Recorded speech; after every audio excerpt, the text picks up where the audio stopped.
Hello guys. तो जैसा कि हमने लास्ट पार्ट में देखा था कि जाओ को मिंग करने वाला होता है, लेकिन तभी वहां पर याओयिन आकर उसे बचा लेती है। ये देखकर जाओ काफी खुश होता है, जिसके बाद वो जाओ की इंजरीज को अपने पावर के जरिए ठीक करने लगती है। और वो लोग इसी तरह आपस में बात कर ही रहे होते हैं कि तभी वहां पर एक और डिमन लीडर आता है अपने डिमंस के साथ और फिर से उन पर अटैक कर देता है, लेकिन याओयिन उन्हें भी काफी आसानी से खत्म कर देती है। ये देख कर के जाओ काफी हैरान होता है और उससे कहता है कि आपने ऐसा क्यों किया। अगर अब वो लोग अपने से हायर लेवल के डिमन को अपने साथ यहाँ हम पर हमला करने के लिए लेकर आए तो। जिसको सुनकर के याओयिन उससे कहती है, मैं यही तो चाहती थी, तभी तो मैं उन सबको मैंने मारा है ताकि वो अपने से स्ट्रॉन्ग डिमन लीडर को मेरे पास भेजे। जिसको सुनकर के जाओ काफी हैरान होता है और उससे कहता है कि क्या आप एक किंग लेवल के डिमन लीडर को भी काफी आसानी से हरा सकती हो।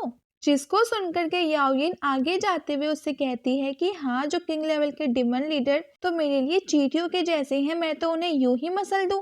वहीं उसकी ऐसी बातें सुनकर के जाओ काफी ज्यादा हैरान होता है। और अब इस एपिसोड की शुरुआत भी इसी के आगे से होती है। अब इस पार्ट की शुरुआत होती है और याओयिन जाओ से कहती है कि डेमन किंग की बात करना बंद करो। अगर उनका पूरा क्लेन भी यहाँ आता है तो भी मैं खत्म कर दूंगी। जाओ याओयिन से कहता है, लगता है बहन तुम मजाक कर रही हो। इस पर याओयिन कहती है, नहीं मैं मजाक नहीं कर रही। फिर तभी जाओ को याओयिन की फाइट के विजन्स आने लगते हैं, जिसमें वो सभी लोगों को अकेले ही मार रही थी। इसके बाद वो समझ जाता है कि वो ऐसा सच में कर सकती है और इसके बाद वो दोनों मदद मांगने के लिए यानवू फैमिली से मिलने के लिए जाते हैं। लेकिन तभी यानवू फैमिली के घर के बाहर उन्हें कुछ गार्ड्स रोक लेते हैं और कहते हैं कि तुम कौन हो और यहाँ पर क्या करने आए हो। फिर जाओ उन्हें बताता है कि वो किंगयू फैमिली का हेड है और हम बस यहाँ यानवू फैमिली से कुछ बात करने के लिए आए हैं। जाओ कहता है कि ये बात अपने मास्टर को बता दो। फिर वो दोनों एक दूसरे से बात करने लगते हैं कि लगता है कि किंगयू फैमिली का और यानवू फैमिली का आपस में अब कुछ झगड़ा हो गया है, हमें ध्यान से फैसला लेना चाहिए। फिर दूसरा गार्ड उस गार्ड से कहता है कि इतना मत सोचो, वैसे भी ये सिर्फ दो लोग ही तो हैं, इससे कोई फर्क नहीं पड़ता अगर हम इन्हें अंदर आने देते हैं। तो फिर जैसे ही जाओ और याओयिन अंदर जाते हैं तो तभी वो दोनों गार्ड गेट को बंद कर देते हैं और कई सारे गार्ड्स वहां तलवार लेकर उनके सामने खड़े हो जाते हैं। तभी जाओ कहता है कि वो यहाँ पर किसी भी गलत इरादे से नहीं आए हैं। वो गार्ड कहता है कि शांत रहो और कुछ मत बोलना, जब तक यहाँ पर हमारे मास्टर नहीं आ जाते तब तक तुम यहाँ से नहीं हिल सकते, इसलिए यहीं पर तुम लोग खड़े रहो।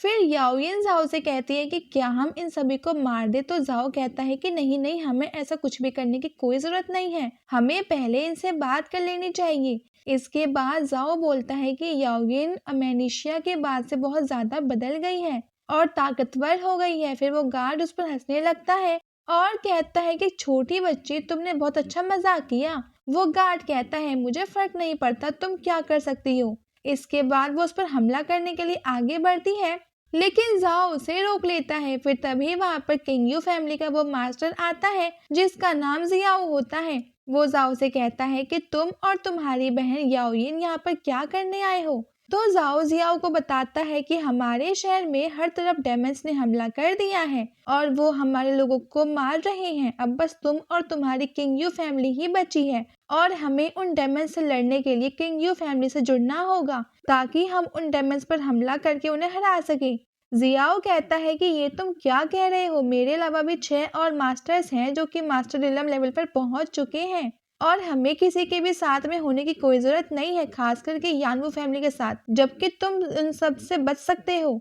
जाओ कहता है कि नहीं, इससे कोई फर्क नहीं पड़ता अगर वो मास्टर रिलम पर भी हैं, अगर तुम डेमन लॉर्ड से मिलोगे तो तुम भी कहोगे कि नहीं, मैं उस डेमन लॉर्ड से नहीं लड़ सकता।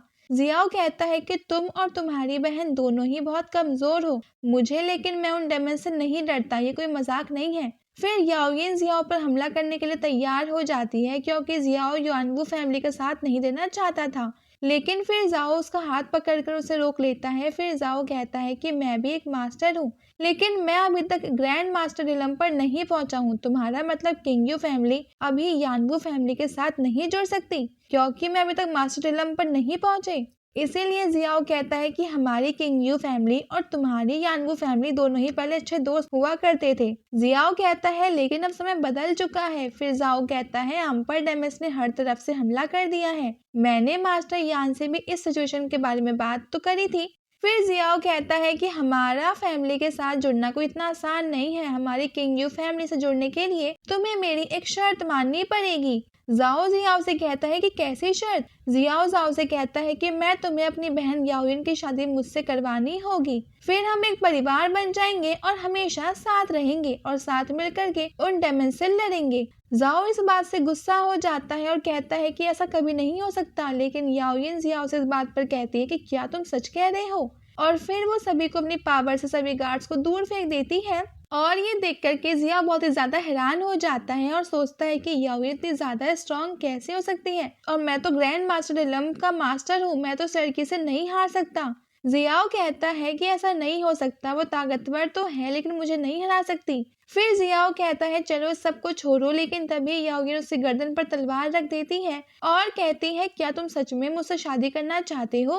फिर तभी वहां पर कई सारे गार्ड्स आ जाते हैं और याओयुन अपनी पावर से उन सभी गार्ड्स पर दोबारा हमला करके उन सभी को हरा देती है। फिर जाओ याओयुन से कहता है कि ऐसा मत करो, लेकिन याओयुन जाओ से कहती है मुझे अपने लोगों के लिए ऐसा करना ही पड़ेगा और यही एक मौका है किंग यू फैमिली को यानवू फैमिली के साथ जोड़ने का। जाओ याओयुन की बात मान जाता है और कहता है मुझे ये सब मंजूर है। फिर याओयुन जियाओ से कहती है क्या मैं तुमसे एक बात पूछ सकती हूँ? और यहीं पर ये पार्ट एंड हो जाता है। Stay tuned for the next episode. Thanks for watching.